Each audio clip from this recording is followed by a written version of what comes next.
घना जंगल, हवा में लाल चंदन की सुगंध और डर की महक तैर रही थी।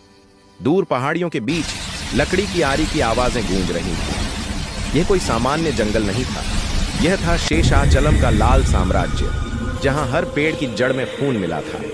अंधेरे में एक युवक खड़ा था, अर्जुन रेड्डी। उम्र करीब 28, आंखों में बिजली, चेहरे पर धूल और आत्मविश्वास की चमक। वो अपनी टीम को देखता है। तेजी से काटो, पुलिस से पहले निकलना है। उसके इशारे पर दर्जनों आदमी मशीनों से लाल चंदन के पेड़ काटने लगते हैं। ट्रकों में लकड़ी लदी जाती है। अर्जुन खुद एक लकड़ी के गड्ढे पर बैठकर बीड़ी सुलगाता है। ये जंगल मेरा है। वो मुस्कुराता है। तभी सायरन की आवाज आती है। पुलिस! अर्जुन झट से कूदता है। भाई लोगों, माल लेकर पहाड़ी रास्ते से निकलो। सभी मजदूर दौड़ पड़ते हैं। अर्जुन अपने पिस्तौल से हवा में 2 गोलियां चलाता है। पुलिस की गाड़ी रुक जाती है। कौन है तू? इंस्पेक्टर गरजता है। अर्जुन मुस्कुराता है। जंगल का राजा। गोलियां चलती हैं। अंधेरे में धुआं, चीखें और गाड़ियों की बत्ती। अर्जुन एक ट्रक में कूदता है और पहाड़ी रास्ते से गायब हो जाता है। अगली सुबह अखबार की सुर्खियां, red sandalwood mafia escapes, police helpless, नीचे तस्वीर अर्जुन की धुंधली छवि। पुलिस मुख्यालय में मंत्री और अफसर गुस्से में। मंत्री बोलता है, ये लड़का दिन दिन खतरनाक होता जा रहा है, इसे किसी भी हाल में पकड़ो। इंस्पेक्टर विजय, जो अर्जुन का पुराना दुश्मन है, कहता है, साहब अब की बार वो नहीं बचेगा। दूसरी ओर अर्जुन के गांव में उसका छोटा भाई रवि कॉलेज से लौटता है। रवि सीधा है, पढ़ा लिखा, अपने भाई की दुनिया से दूर रहना चाहता है। वो माँ से कहता है, अम्मा भैया को समझाओ, ये रास्ता गलत है। माँ के चेहरे पर चिंता। अर्जुन जब छोटा था तब भूख से मर रहे थे, अब वही जंगल से लड़कर सबको खिला रहा है। अर्जुन घर लौटता है, माँ के पैर छूता है। रवि गुस्से में, भैया ये लकड़ी नहीं, खून का धंधा है।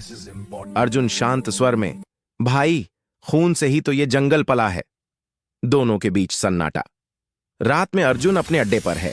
उसके दाहिने हाथ नरेश और राजू लाल चंदन की खेप गिन रहे हैं। नरेश हंसते हुए, भाई अब की बार बड़ा माल है, दुबई तक जाएगा। अर्जुन कहता है, और वहां से डॉलर आएंगे जो पुलिस को भी चुप कर देंगे। अचानक फोन बजता है। लाइन के उस पार इंस्पेक्टर विजय, अर्जुन रेड्डी, तेरे दिन गिने हुए हैं। अर्जुन मुस्कुराता है, दिन नहीं साहब, किलो गिने जाते हैं, लाल चंदन के किलो। दूसरे दिन पुलिस जंगल में छापा मारती है। अर्जुन को भनक लगती है। वो अपनी टोली को पहाड़ी रास्तों से निकाल देता है, लेकिन इस बार फंस जाता है। गोलीबारी होती है। वो घायल होता है, लेकिन भाग निकलता है। विजय उसे देख लेता है और पीछे दौड़ता है। दोनों आमने सामने। तू अपराधी है अर्जुन, और तू सिस्टम का नकली भगवान। दोनों के बीच हाथापाई होती है। फिर अर्जुन विजय को धक्का देकर नदी में गिरा देता है। वो घायल पैर से भागता है, लेकिन चेहरे पर वही मुस्कान। पुष्पा झुकेगा नहीं। रात में अर्जुन अपने अड्डे पर घायल बैठा है। उसका साथी नरेश दवा लगाता है। अर्जुन धीरे से कहता है, ये जंगल मेरे पिता जैसा है, जिसने मुझे पाला उसे कोई छू नहीं सकता। नरेश चुप है, लेकिन उसकी आंखों में कुछ छिपा हुआ है। अगले हफ्ते अर्जुन का नाम पूरे राज्य में गूंज रहा है। लोग उसे लाल छाया कहने लगे हैं। वो गरीबों में पैसे बांटता है, गांव वालों के लिए स्कूल बनवाता है, लेकिन जंगल में लाल खून बहता रहता है। सरकार अब उसके पीछे विशेष टास्क फोर्स लगा देती है।